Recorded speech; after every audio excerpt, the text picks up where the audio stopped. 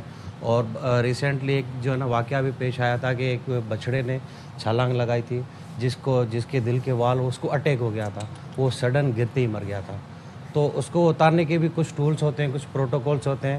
اس کی گردن کو نیچے کر کے اتارنا پڑتا ہے, اس کی نکیل ہوتی ہے, اس نکیل میں ہاتھ ڈال کے سلولی اس کو اتارنا پڑتا ہے. ہمارے یہاں یہ ہوتا ہے کہ اس کو بس گھسیٹ کے ایسے جمپ لگا کے اس کو گرا دیتے ہیں. یہ جو عمل ہے یہ غلط ہے. یعنی جمپ سے بچایا جائے. لوگ لمبی رسی کرتے ہیں, لوگ کی ایکسپیکٹ کرتے ہیں کہ جمپ کر ہی دے, جمپ سے بچایا جائے. نہیں, لمبی رسی نہیں کرنی, بالکل تھوڑی سی رسی کرنی ہے اور اس کی گردن کو بالکل نیچے کر کے اتارنا ہوتا ہے. اچھا, اب جانور اتر گیا, جانور گھر کے باہر آف لوڈ ہو گیا, منڈی سے آیا, فرض کریں انٹیریئر سندھ سے آیا یا پنجاب سے آیا, پہلی خوراک کیا ہونی چاہیے اور کب دینی چاہیے؟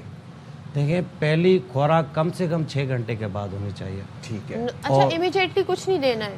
دیکھیں جانور جب آپ کا ان لوڈ ہو گیا, جانور جیسے ہی اترا نا, تو اس کو رفے جس کو توڑی بولتے ہیں, صرف اس کو توڑی دینی چاہیے, نہ کوئی اس کو پانی پلانے کے لیے پانی دینا چاہیے, نہ اس کو منڈا دینا چاہیے. پانی کیوں اتنا ہارمفل ہو سکتا ہے؟ دیکھیں وہ آلریڈی اسٹریس میں ہوتا ہے, اس کو باڈی ٹیمپریچر بھی ہوتا ہے, اور اس کو مسلس پین بھی ہوتا ہے, اور بون فیور بھی ہوتا ہے لانگ ٹریولنگ کی وجہ سے. اچھا, جانور اتر گیا, آف لوڈ ہو گیا, آپ نے کہا اس کو 6 گھنٹے تک پراپر کھانا نہیں دینا, اس کو صرف توڑی دے سکتے ہیں, صرف توڑی. پانی جو آپ نے دینا ہے وہ 6 گھنٹے بعد دینا ہے, بعد ہی دینا ہے. دوسرا یہ بتائیے کہ جانور یہ آپ لوگوں نے سن لیا, جانور آپ کے گھر آف لوڈ ہو جاتا ہے, ہم کیا کرتے ہیں, ہمدردی میں فوراً پانی پلا دیتے ہیں. نہیں, جانور ٹریول کر کے آ رہا ہوتا ہے, اس کی جسم حرارت میں ہوتا ہے, گرم ٹیمپریچر ہوتا ہے اس کا, تو آپ نے اس کو 6 گھنٹے بعد جا کے کھانا دینا ہے اور پانی دینا ہے. اس کو اترتے ساتھ صرف آپ توڑی دے سکتے ہیں, یہی ڈاکٹر صاحب نے کہا. ڈن. اچھا, اور اکثر و بیشتر ہم دیکھتے ہیں گرمی ہے, گرمی سے آیا تو اس کو نہلا دو, فوراً سے پائپ لاتے ہیں جی, اس پہ پانی پھینکنا شروع کر دیتے ہیں. یہ ٹھیک ہے کہ غلط ہے؟ نہیں, غلط ہے. میں نے کل رات کو ایک کیس ہینڈل کیا تھا کہ جانور اترا ہے اور اس نے دیکھا ہے کہ بھائی یہ تھوڑا میلا لگ رہا ہے, اس نے سڈن اس کو نہلانا شروع کر دیا. آفٹر 2 آورس کے بعد جو ہے نا وہ فیور میں آ گیا, اور اس کے بعد وہ نمونیا میں آ گیا, وہ اسٹریس میں چلا گیا, اور وہ بالکل ریسٹنیس میں چلا گیا. پھر اس کی 3 گھنٹے اس کی ٹریٹمنٹ کرنے کے بعد وہ تھوڑا سا اسٹیبل ہوا اور وہ کھڑا ہوا. وہ اسٹل ابھی بھی جو ہے نا فیور میں, جس کو 8 گھنٹے کے بعد میں نے ڈوز ریپیٹ کرنا ہے. تو کب نہلایا جائے؟ کم سے کم 12 گھنٹے کے بعد, تاکہ وہ اس انوائرمنٹ کو ایکسیپٹ کر سکے, وہ اس کا اسٹریس ختم ہو جائے, وہ اس انوائرمنٹ کو قبول کر لے, اپنے آپ کو بولے کہ بھائی میں ابھی سیفلی ہوں. کیونکہ ان کے بھی جو ہے نا سینس ہوتے ہیں. اگر آپ کوئی بھی جانور دیکھو گے, آپ فرسٹ ٹائم جاؤ گے نا, تو جانور آپ کو ایسا لگے گا کہ جانور آپ سے لڑنے کے لیے آ رہا ہے, پر جانور لڑنے کے لیے نہیں آتا, اس کو بھی سینس ہے. وہ ہو سکتا ہے کہ بعضوں کا وہ سمجھتا ہے کہ بھائی یہ مجھ سے ہمدردی دکھانے آ رہا ہے, وہ پیار کرنے آ رہا ہے. کون لوگ ہیں, کیسے ہیں, پہلی دفعہ آئے نا نئی جگہ, ایون کہ ہم پودوں کو پانی بھی ٹھنڈے ٹائم میں دیتے ہیں, تپتی دھوپ میں نہیں دے رہے ہوتے. تو جانوروں کو پانی جو ہے وہ کس اوقات میں دینا چاہیے؟ کراچی میں تو 5 بجے تک گرمی ہے, سورج چمک رہا ہے یہاں پہ, تو پانی پھر کب دیں لاتے ہیں؟ شام کے اوقات میں. دیکھیں جب پہلا ونڈا ہو جاتا ہے نا, صبح کو 5 بجے 4 بجے یا 3 بجے پہلا ونڈا ہو گیا, اس کے بعد اس کو پانی آپ نے دے دیا, ٹھیک ہے. اگر زیادہ جیسے لاسٹ ویک میں ہیٹ اسٹروک ویو زیادہ چل رہے تھے, تو اس میں گلوکوز اور ORS ٹب میں ڈال کر آپ وہ 2nd ٹائم دے سکتے ہیں. اور جو تیسرا پانی ہوگا نا آپ کا, وہ شام کو 4 بجے کے ونڈے کے بعد ہی ہوگا. اچھا, ایک اور ہم دیکھ رہے ہیں کہ آج کل ایک عجیب سا ایک غلط سا کام ہے, سوشل میڈیا کے اوپر ہم دیکھ رہے ہیں کہ بڑی ویڈیوز وائرل ہوتی ہیں. جانور, خاص طور پہ جو بڑا جانور ہوتا ہے, اس کو لے جاتے ہیں سروس اسٹیشن, اور وہاں پر تیز دھار پانی, وہ جو پریشر والا پانی ہوتا ہے, اس سے اس کو نہلاتے ہیں اور ساتھ میں اس کو سرف لگاتے ہیں. یہ صحیح ہے یا غلط ہے؟ نہیں یہ غلط ہے. دیکھیں کہ اس کو بھی ٹیشوز ہیں, اس کو بھی مسلس ہیں, ٹھیک ہے نا. اگر جتنا پریشر سے آپ اس کو پانی مارو گے نا اتنا اس کو پین فیل ہوگا. پروٹوکول یہ ہوتا ہے کہ نارمل طریقے سے اس کو پانی لگانا ہوتا ہے اور جو ہے نا اس کو شیمپو لگانا ہوتا ہے, ہاتھ سے رب کرنا ہوتا ہے, اس کے بعد وہ شیمپو والا پانی اتارنا پڑتا ہے. پریشر سے اس کو پین فیل ہوتا ہے, اس کے ٹیشوز جو ہے نا وہ جو ہے نا اسٹریف ہو جاتے ہیں, سکڑ جاتے ہیں. ایک اور بھی ہم دیکھتے ہیں کہ منہ کھر کی بیماری میں لوگ کیا کرتے ہیں, خاص طور پر کوئی پٹرول ڈال دیتا ہے, کالا تیل ڈال دیتا ہے, کوئی پٹرول ڈال دیتے, نسوار بھی لگا دیتے ہیں, مٹی کا تیل ڈال دیتے ہیں. یہ کیا, اس کا کیا حل ہے اور یہ ہونا چاہیے؟ ماشاءاللہ that's what a good option. آپ نے اچھا سوال پوچھا. اس وقت کراچی میں جو سب سے زیادہ وائرل چل رہا ہے نا, ایک FMD جس کو منہ کھور بولتے ہیں, اور سیکنڈ جو چل رہی ہے وہ نمونیا چل رہی ہے. نمونیا جو ہے آپ کا جانور, جب آپ ہماری کراچی کی عوام کو تو میں پہلے معصومانہ سا ایک عرض کروں گا کہ اگر آپ جانور اتار رہے ہیں نا تو کم سے کم آپ اس جانور کی ایک اسپیسیفک اسپیس ہوتی ہے نا, وہ ایسی جگہ رکھیں جہاں اس کو پراپر وینٹیلیشن بھی ملے, جہاں پہ اس کو ہوا بھی ملے. اب وہ ایک کنجسٹڈ ایریا میں جو ہے نا باندھا ہوا ہے, تو نمونیا کے کیسز بہت سارے شو ہوئے ہیں اس مرتبہ کراچی میں. اور سیکنڈ لاسٹ یہ ہے کہ منڈی کا جانور جو بھی آ رہا ہے نا اس میں نمونیا لازمی ہو رہا ہے. اچھا جی, منڈی کے مال میں نمونیا لازمی ہے. اچھا ڈاکٹر صاحب ایک چیز اور بتائیے کہ کھانے کے اوقات کار کیا ہیں, کیونکہ ہم تو مسلسل اس کے آگے چارہ رکھتے تھے, اب وہ کھانا ہی چھوڑ دیتا ہے, پھر ہم پریشان ہی ہوتے ہیں تو کچھ کھا ہی نہیں رہا ہے. تو کیا کھانا اسی وقت رکھیں جب اس کا پراپر کھانے کا ٹائم ہے؟ دیکھیں کھانا صرف 2 ہی ٹائم ہوتا ہے, 24 آورس. جیسے ایسے کہ ہمارے سامنے کسی نے بوفے رکھ دیا اور ہماری جتنی لمٹ ہوگی ہو جائیں گے ہم تو. بالکل, ونڈا صرف 2 ٹائم کا ہوتا ہے, ایک صبح کے ٹائم کا ہوتا ہے, ایک شام کے ٹائم کا ہوتا ہے, اور وہ اچھے سے انٹیک بھی کر لے گا اور وہ اچھے سے کھا بھی لے گا. اگر آپ کنٹینیوسلی اس کو کھلاؤ گے نا تو وہ کھانا چھوڑ دے گا, پھر آپ کو اور پریشانی ہو جائے گی کہ بھائی میرا جانور کھا نہیں رہا, اور آپ بھی پریشان ہوگے, جانور بھی تھوڑا سا پریشان ہوگا. تو ونڈا صرف 2 ٹائم ہی دیں, ایک صبح کو 5 بجے دیں یا 4 بجے دیں یا 6 بجے دیں, اور سیکنڈ ٹائم کا جو ونڈا ہے وہ آپ 3 سے لے کر 5 کے درمیان دیتے ہیں. پر اس وقت جو ویدر چل رہا ہے نا, تو آپ 2 سے 3 کے بیچ میں جانور کو نہلا دیں, شاور دے دیں ان کو, پھر اس کو گھنٹے 1.5 کے لیے دھوپ پہ کھڑا کر دیں. اس کے بعد اس کو ونڈا بنا کے اس ونڈے والی جگہ پہ لے آئیں گے. ونڈے کے علاوہ لوگ تربوز بھی دے رہے ہیں, پھل بھی دے رہے ہیں, نہ جانے کیا کیا کھلا رہے ہیں شوق میں. دیکھیں وہ بوتلیں پلا رہے ہیں, فزی ڈرنکس. دیکھیں یہ تو اب کراچی کی عوام کا ماشاءاللہ بہت بڑا شوق ہے. بعض اوقات ہم نے دیکھا وہ ڈرائی فروٹ بھی کھلاتے ہیں, تو فروٹ وغیرہ ہارمفل نہیں ہے, بشرط یہ ہے کہ فروٹ جو ہے نا فریش ہو اور تازہ ہو, رکھا ہوا نہیں ہو, کیڑے وغیرہ آنا نہیں ہے نا, تو فروٹ آپ کھلا سکتے ہیں. اچھا یہ تو ہو گئی نا بڑے مویشیوں کی بات. اب ذرا بات کر لیتے ہیں چھوٹے بکروں کی, بھیڑ کی, دمبوں کی. ان کی ٹیک کیئر کیسے رکھی جائے, ان کے اوقات کار کیا ہوتے ہیں کھانے کے, اور یہ اگر ان کو بھی سیم یہی اسی ٹائم نہلانا چاہیے, ان کی کیا پروٹوکولز ہیں؟ سیم ہی ہوتا ہے, چاہے آپ کا لارج اینیمل ہو یا اسمال اینیمل ہو, پروٹوکول دونوں کے لیے سیم ہی ہوتا ہے. ٹھیک ہے. اور کھانا دیکھیں آپ ان میں ونڈا دے رہے ہو, اس میں آپ مکس دانہ دے سکتے ہیں. اس میں میز ہوتی ہے, گندم ہوتی ہے, چھلکا ہوتا ہے, اور چنا ہٹی ہوتی ہے. وہ ایک مکس کر کے مکسچر آئی تھنک دکانوں پہ بھی مل جاتا ہے, اس کو صرف وہ دینا ہے. اور اس کے بعد جنتر جو گرین فاڈر جس کو ہم بولتے ہیں نا, تو ایک جنتر ہوتی ہے, وہ ان کو آپ دے دیں گے تو وہ سکون سے کھا لے گا. اور بکریوں کو تو نہ ہی نہلائیں, بکری تو ویسے ہی بڑی سینسٹیو ہوتی ہے. تو ہاں, بکری کو تو نہیں نہلائیں, کیونکہ یہ اس وقت کا جو کراچی کا ٹیمپریچر ہے نا, وہ تو بہت ہی آکورڈ ہے جانوروں کے لیے.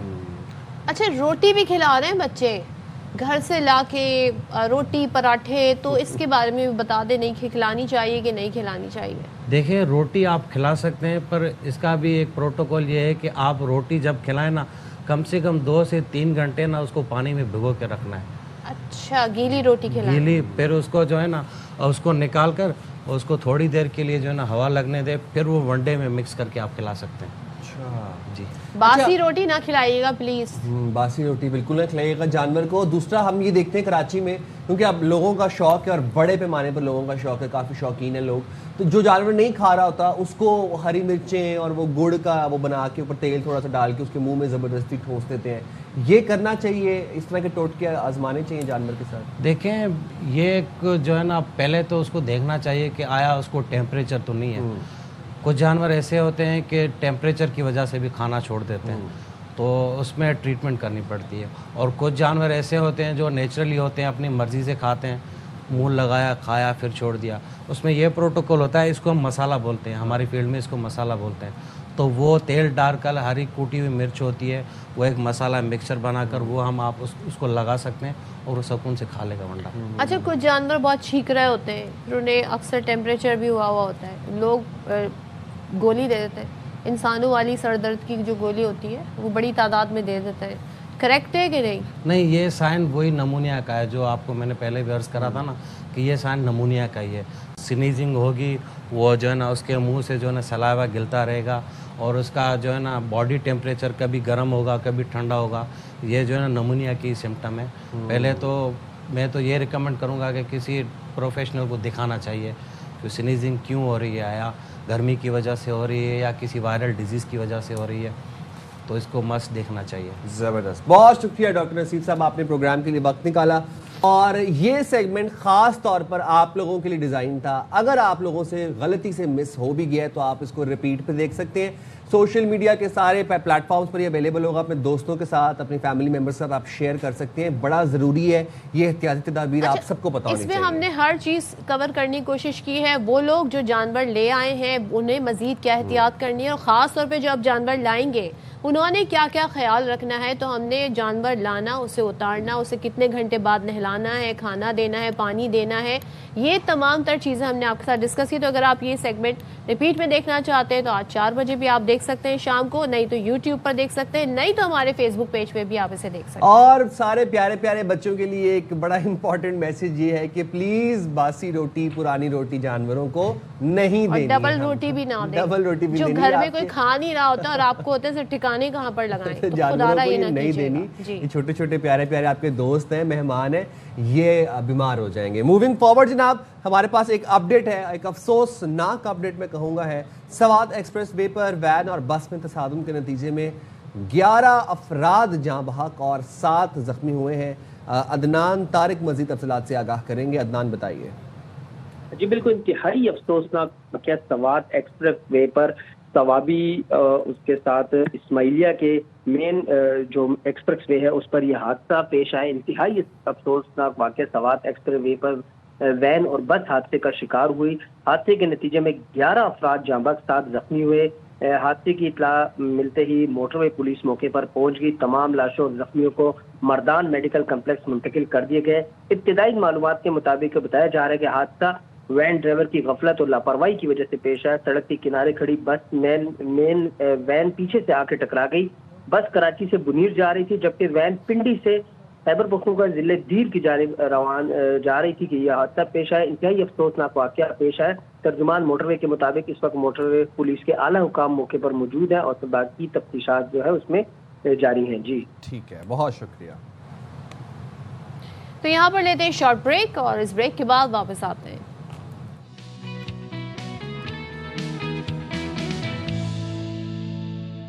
Welcome back once again. اور کل الجزیرہ پر میں دیکھ رہی تھی کہ 3 سال ہو گئے ہیں فلسطین سے کوئی بھی حج کے لیے نہیں جا سکا ہے. گو کہ انہوں نے اپلائی کیا, لیکن کیونکہ بارڈر کلوزڈ ہے اور الاؤ نہیں کرتے وہاں سے گزرنے کے لیے, تو بہت سارے ایسے لوگ ہیں جو جانا چاہتے ہیں لیکن نہیں جا پا رہے ہیں. اب آپ سوچیں جب بارڈر کلوز ہیں تو پھر نہ کھانے کی آمد و رفت ہو رہی ہے, نہ کہیں آنا جانا ہو رہا ہے, تو امدادی سرگرمیاں پہنچائی کیسے جائیں.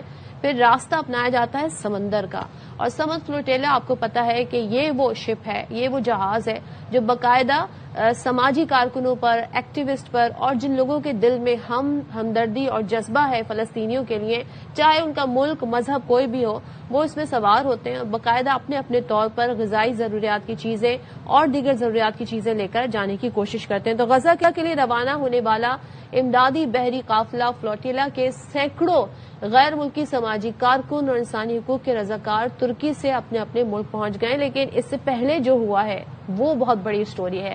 پاکستان کے معروف سماجی کارکن سعد ایدھی بھی انہی لوگوں میں شامل تھے, اور فلوٹیلا کا مقصد سمندری راستے سے, جیسے کہ میں نے بتایا, غزہ تک امداد پہنچانا ہے. اسرائیلی ناکہ بندی کو چیلنج کرنا تھا. ظاہر جس طریقے سے انہوں نے وہاں پر زندگی کو تنگ کیا ہوا ہے فلسطینیوں پر. یورپ, ایشیا, افریقہ, لاطینی امریکہ سمیت مختلف خطوں سے کارکن شریک تھے جنہیں روک لیا گیا, بدسلوکی کی گئی,